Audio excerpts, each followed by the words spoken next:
OP TCG Decks is the ultimate companion app for the One Piece trading card game, available on iOS and Android store. Whether you're a casual collector or a competitive player, OP TCG Decks has got you covered. If you're looking to search for a specific card, the app makes it easy with the complete card database for both English and Japanese cards with its advanced filters, allowing you to easily search for the card that you're looking for. The app also has up-to-date marketplace card prices from platforms like TCG Player and UUT, giving you a seamless card price searching experience without needing to visit the website. Want to build decks and dominate matches with friends? The app has all the tools and functions you need to playtest and experiment with different deck builds. And finally, my favorite part of the app, if you're looking to find a way to easily keep track of your collection and know exactly where each card is stored, the app has you sorted out with its new Vault feature. So I've been personally using this app for a while now, especially to keep track of my own collection and stuff that I'm currently looking for by using the Vault feature. I also find myself price checking when buying cards using this app without the hassle of going to the website. So a really convenient app for any One Piece TCG players or collectors. The developer also constantly update and maintain the app to ensure a smooth and enjoyable experience while using the app. So what are you waiting for? Download OPTCG Decks now. It's free on both iOS and Android store. Links is in the description below. So thank you once again OPTCG Decks for sponsoring, and now back to the video. In this video, I'll be making prediction on leaders that might do well and relevant in the OP09 format. That means not all leaders will be included in this tier list. There will be 4 tiers: tier 1,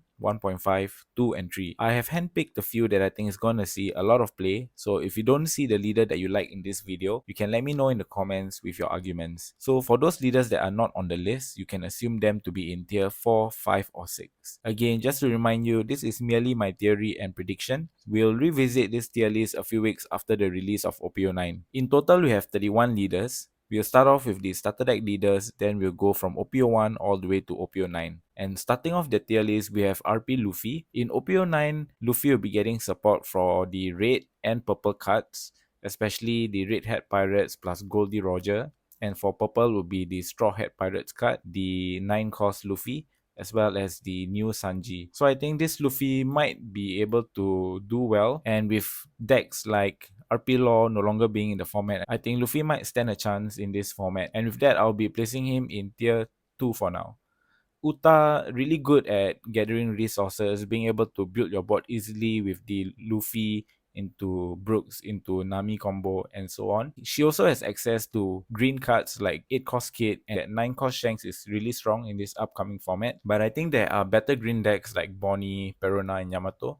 So for now, I'll place Uta in tier 3. Next, we have Red Yellow Sabo. Yellow will be getting the Revolutionary Army support in OP09. I'm not sure how well it will help the deck, but on its own in OP08 and 8.5, Sabo has been doing quite well in flagship events. The attack and hide style of play is really strong. Rush strategy should be doing well in this upcoming format. But the thing is, NL might see an increased play in OP09, even though there's Blackbeard. And the bad news is Sabo is really bad against NL. I think for that, I'll place him in tier 3. Next is Black Yellow Luffy. Unfortunately, the ban list didn't really touch on Black Yellow Luffy. Moria still exists and it's still really strong. I think for that, I might want to place him in either tier 2 or tier 1.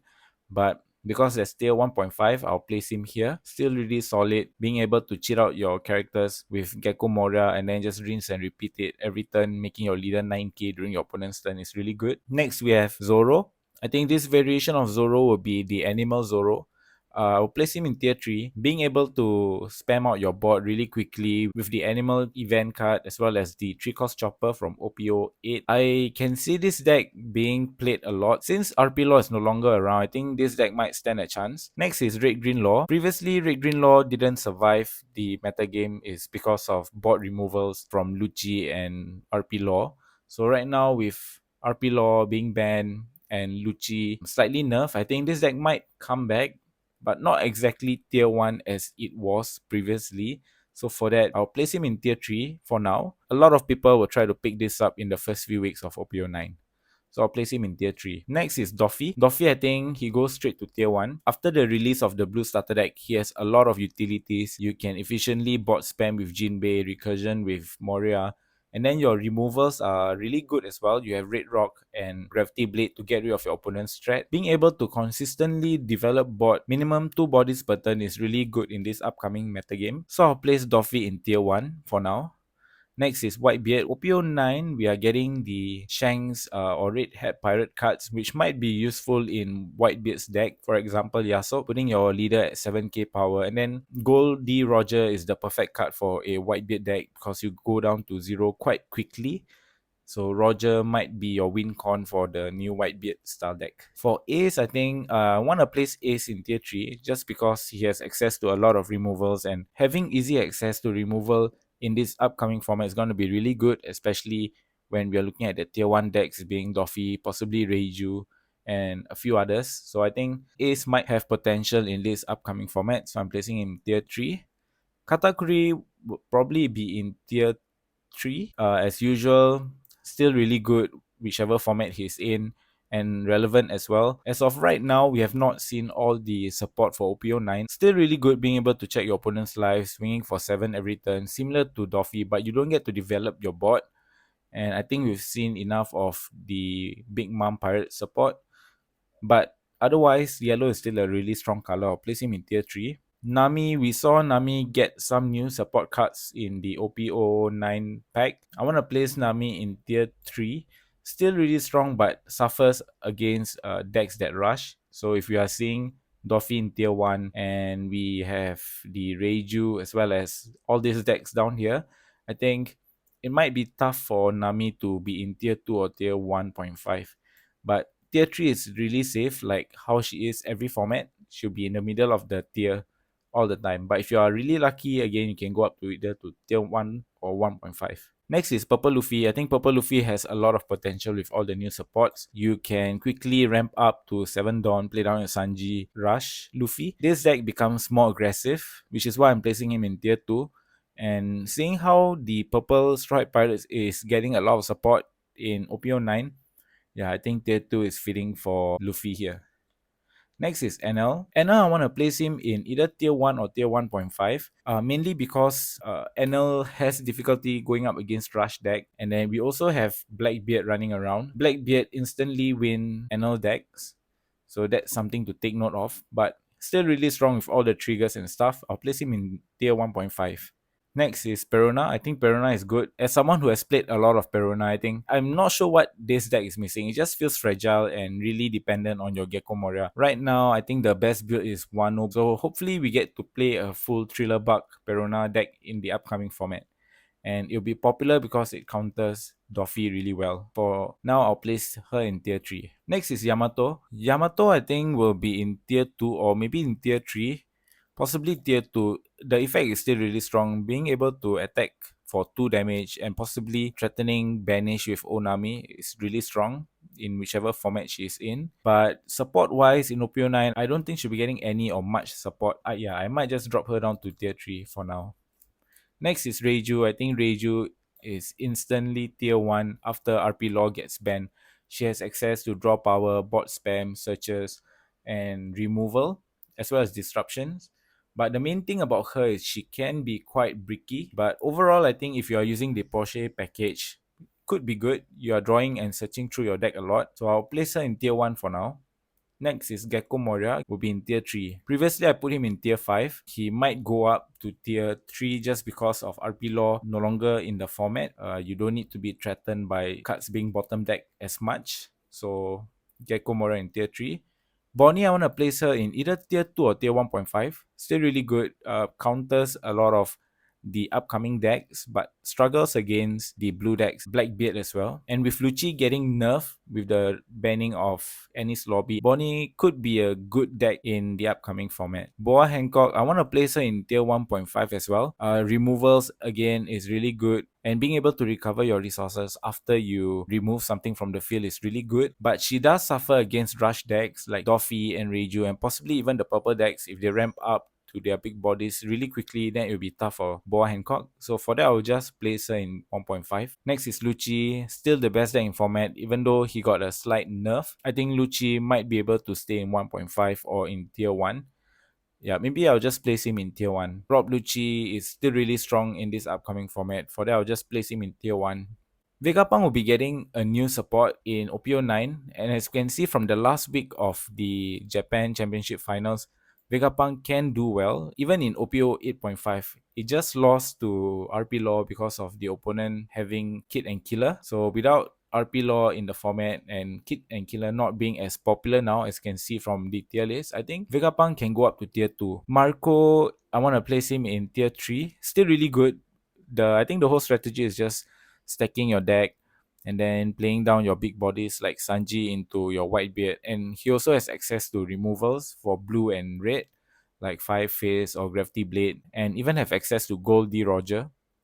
So I'll place Marco in tier 3. Still a really strong deck. Pudding will go up to tier 3. Previously, she was lower in the tier list, mainly because of RP Law being able to rush the Pudding deck. So once Pudding ramps up to like 9 or even 10 Dawn, then I think that's where she becomes unstoppable, dropping Ace, then cost Mom. So for that, I'll place her in tier 3. Carrot will probably be in tier 3 as well. Green is somewhat strong but weak against the tier 1 decks. Why it is strong? Because it has access to 8 cost kit, and the 6 cost carrot as well as Electrical Luna is also good against Doffy and Reiju and a few other decks. So for that, I'll place her in tier 3. She's a weaker Peruna but with 5 life. Next is Kalgara. Kalgara used to be really good in the first 2 weeks of the OPO 8, but it slowly died off just because of RP Law being able to be more aggressive than he is. So with Law being banned, I think he'll go up to tier 3. Okay, next we are going to OPO9, and I think OPO9, the leaders, all of them are viable in the upcoming format. Shanks, for now, I want to place him in tier 2. I've seen how he plays and I've seen the cards. I think he does have potential, being able to reduce your opponent's attack by 1k, essentially making it a 1k counter every turn is really strong. Next, we have Lim. Lim is Onigashima for free every turn, quickly ramping it up to 9 Dawn where you can just play your 9 cost Zoro on turn 4 is really powerful as well. So I'll place her in tier 3, and she have a lot of different styles of play. You can either go for the Zoro play like I mentioned earlier, or the other way would be the Kaido and Lin Lin. A lot of potential for Lim. Buggy, I'll place him in tier 3 as well. Buggy's playstyle requires you to drop a lot of hand cards. So I think if you're mitigating it using Pilaf or Draw Engine, the deck might do well, especially when you're cheating 7 cost character or even 10 cost character when you're at 5 Dawn is really powerful. And again, blue has strong removal cards, which is really good for this format. Nika Luffy, instantly tier 1. I think we've seen the purple cards being black, potentially being able to play Gecko Mora in the deck. And then you have Luffy Taro from the starter deck, being able to build up your board. And the effect itself is really strong. You minus 2 Dawn, you get back 2 for free. And when coupled with other cards such as Pudding or even 5 cost Kid, you get even more Dawns than that. But I don't think they'll be running those cards specifically. Overall, this deck is gonna be really strong. So I place him in tier 1. Next is Robin. I feel Robin's going to be like the next Katakuri, just yellow casino in general. A lot of ramping as well. Banish on a leader is really powerful. You cannot just take damage. She just want to do purple stuff, ramp, and yellow stuff trigger. Has access to 10 cost ace as well to heal. So tier 3 I think is a nice spot for her. Possibly even going up to tier 2, but we will see. But for now, it's tier 3 for me after seeing how it plays. And finally, Marshall D. Teach. I think Marshall D. Teach or Blackbeard sits comfortably in tier 1.5. I don't want to put him in tier 1 yet. Mainly, he has a lot of bad matchups against rush decks, like all this above, especially the purple deck. But he does win a lot of decks in the tier 1.5. If Blackbeard has access to Gecko Moria, then I think easily tier 1, but for now it's 1.5.